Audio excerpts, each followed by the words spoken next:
Hello guys, this is Mohammad Ali from the platform of Batwiser. हम अपना chapter federal excise law पढ़ रहे थे। आज के इस चैप्टर में हम अपना टॉपिक पढ़ते हैं adjustment of duties of excise. Sir, आपको याद है कि हमने इन सेल्स टैक्स के अंदर एक सेक्शन 7 कवर किया था, determination of sales tax liability. Determination of sales tax liability, ये एक सेक्शन हमने कवर किया था। उसमें हमने ये करा था कि सर आउटपुट में से इनपुट माइनस होगा तो आपकी सेल्स टैक्स की लाइबिलिटी आएगी। फिर हमें बताया था कि हमें इनपुट टैक्स कब कब माइनस करने की इजाज़त है या इनपुट टैक्स कब वैलिड है हमारे लिए। इसी तरह सर एफएडी में भी सेम आउटपुट, एक एफएडी आपकी आएगी आउटपुट जो आपने सर चार्ज किया होगा, और एक आपकी इनपुट होगी जो आपसे चार्ज की गई होगी। Same output minus input tax.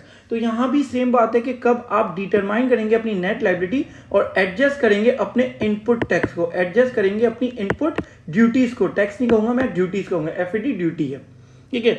For the purpose of determining net liability of duty in respect of any goods, the duty already paid on dutiable goods and used directly as input good for the manufacture or production of such good shall be deducted from the amount of duty calculated on such good।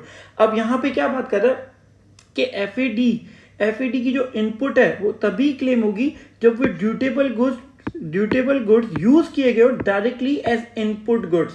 मतलब कि sir जो raw material होगा ना, जो raw material होगा वो जो use किया गया होगा फिनिश गुड बनाने के लिए, जो रॉ मटेरियल जो फिनिश गुड बनाने के लिए यूज़ किया गया होगा, जो रॉ मटेरियल आपने परचेज किया होगा, सिर्फ वही क्लेम होगा। सिर्फ वही रॉ मटेरियल पे जो ड्यूटी आपने पे की होगी, सिर्फ वही क्लेम होगी। सर इसका मतलब क्या है? हमने सेल टैक्स में ये था कि सेल टैक्स में अगर आप सर्विसेज भी ले रहे हैं और वो टैक्सेबल सर्विस से रिलेटेड तो वो भी क्लेम हो जाता था, ठीक है। आपने अगर कोई बिजली का बिल है वो भी अगर टैक्सेबल सर्विस से टैक्सेबल सप्लाई से रिलेटेड है तो वो भी क्लेम हो जाता। लेकिन यहाँ पे वो इनपुट टैक्स क्लेम होगा जो directly input goods for the manufacture और प्रोडक्शन ऑफ सच गुड, मतलब जो डायरेक्टली इनपुट किया हो।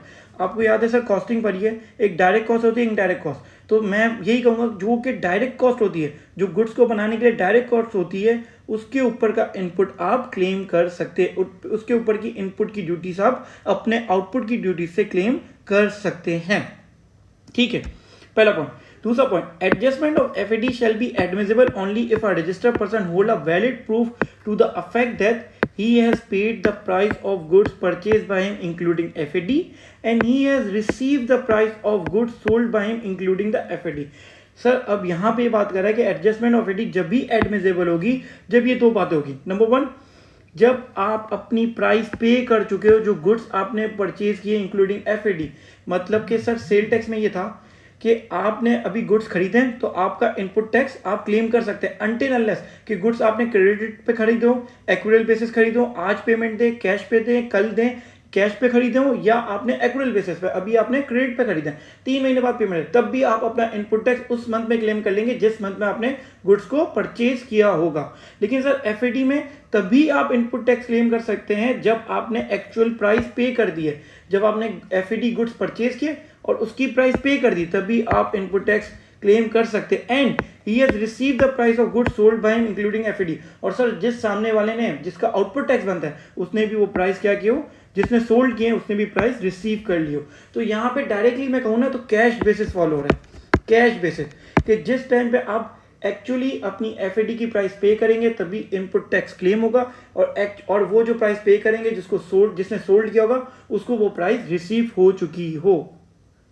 Through banking channel including online payment whether through debit का, और सर यहाँ पे पेमेंट जो है वो बैंकिंग चैनल के थ्रू होनी चाहिए लाजमी। Adjustment of FAD shall be admissible only if the supplier of input goods and services has declared such supply in his return and has paid amount of tax due as indicated has return। Sir FAD, एक और बात जो हमने sale tax में पढ़ी थी, same बात है कि FAD तभी एडमिसिबल होगी जब जो सप्लायर है input goods and services has declared supply in his return, he has paid the amount of tax due in. Sir जिससे आपने एफएडी के गुड्स परचेज किए जब तक वो अपने रिटर्न में आउटपुट एफएडी डिक्लेयर नहीं करता तब तक आप इनपुट एफएडी क्लेम नहीं कर सकते, आप इनपुट एफएडी क्लेम नहीं कर सकते। होप सो आपको ये टॉपिक समझ आया होगा। आज की क्लास को, आज के लेक्चर को यहीं तक रखते हैं। Thank you so much.